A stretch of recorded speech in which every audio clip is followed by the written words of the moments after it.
All right, I have a new book out as of today. It's a novel. Every Angel is Terrifying. It's in hardcover and in full cover with a lot of illustrations, thanks to Wikimedia Commons that allows you to use images copyright free. August 5th, so that's the publication date for this book. So I'll read you what it says on the back cover here. In this, his second novel, my first novel was called Gilgamesh Redux, John David Ebert tells the story through the lens of a fictionalized autobiography of a young artistically talented girl growing up on a military base in West Phoenix in the 70s and 80s. Her father is a genetic engineer who is subcontracting for the military in a project that involves the creation of the first human clone. The family must learn to live with the devastating moral and emotional consequences of this project, while the teenaged artist, as a young woman, struggles to find her identity. Okay, so that's what it is on the surface. There's a lot more going on than that, though. Here it is. Here's the version of it that I have on InDesign, and I'll just do a quick run through the entire contents of the book. The book is 435 pages, and it is not just the solipsistic, narcissistic musings of an introverted 16-year-old girl. I mean, the novel traces her from birth to the age of 18 in each section, and the book is told in 7 sections. That, of course, is a hermetic number, as you people who are fond of esotericism will recognize right away. So there's all kinds of esoteric and hermetic stuff going on in this book. The Motorcycle Girl Trilogy, Volume 1. So this is Volume 1 of a trilogy. The second volume, which I've already started working on, is called Motorcycle Girl Descends into Hell. And then the third volume after that, we'll see what I think of when I get to it. Part 1, A Small Greenhouse in a Large Copper Desert. So we get this back and forth between the sciences and the humanities. The father represents a very tyrannical, patriarchal kind of theft of what I call the paternal vulva, which is what genetic engineering is all about, stealing the power to give life from the woman.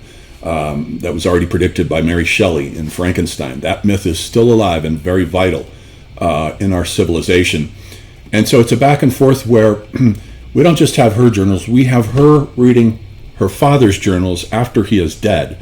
And as she is reading his journals, she gets taken on a tour through the history of life on the earth, because he's looking for what he calls the protogenetic life force.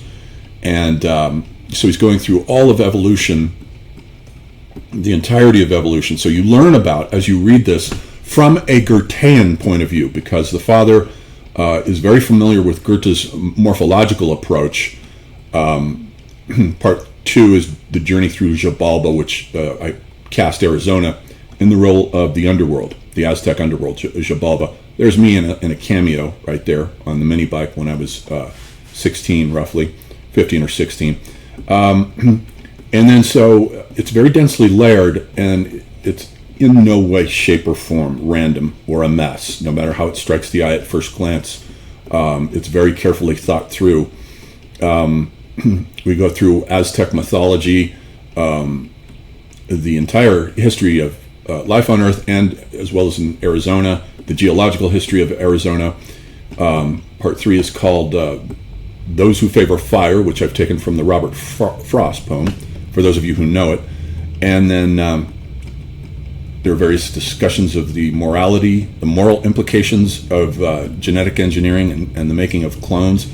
Because the girl's brother is the first human clone.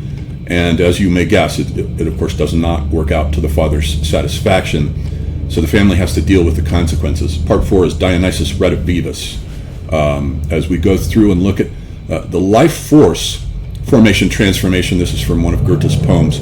The life force is of course erotic, fundamentally. So the book is also about sex, and it is very frank and explicit regarding the girl's sexuality here. So if you're offended by that kind of stuff, then this may not be the book for you. For those of you who are still stuck in Christian virtue signaling, you might want to get out of that paradigm, because it's worn out. We're pretty much done with the whole Christian condemnation of nature, condemnation of the genitals, condemnation of sex, condemnation of women. We're all done with that now. So, and this book is sort of a response to that opening. It sort of rushes into that opening. It goes through the history of all these weird creatures that most of you have probably never heard about. Then it goes through the history of what Peter Sloterdijk terms anthropogeny, which is a term I stole from him to describe the process of hominid evolution. And so we go through all that. The father's notebooks are in typeface over here.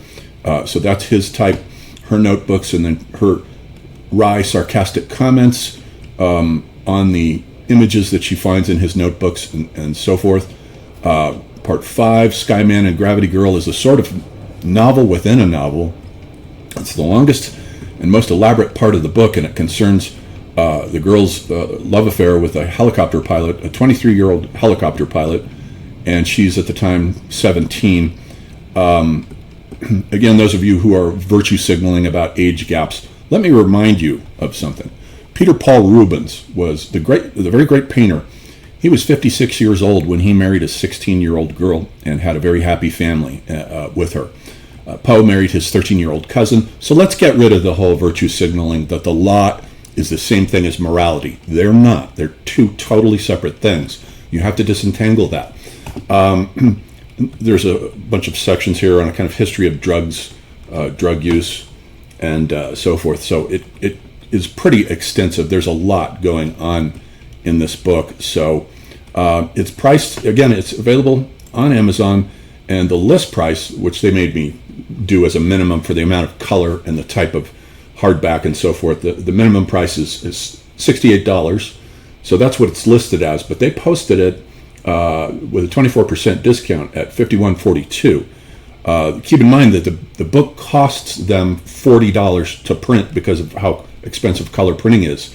And so I have to pay $40 for each book that I want from them. I do not get free books from them because these are expensive books. So just keep all that economy in mind. And the link is up here to order, and I'll go ahead and put that in the box down below. And I hope you enjoyed the book.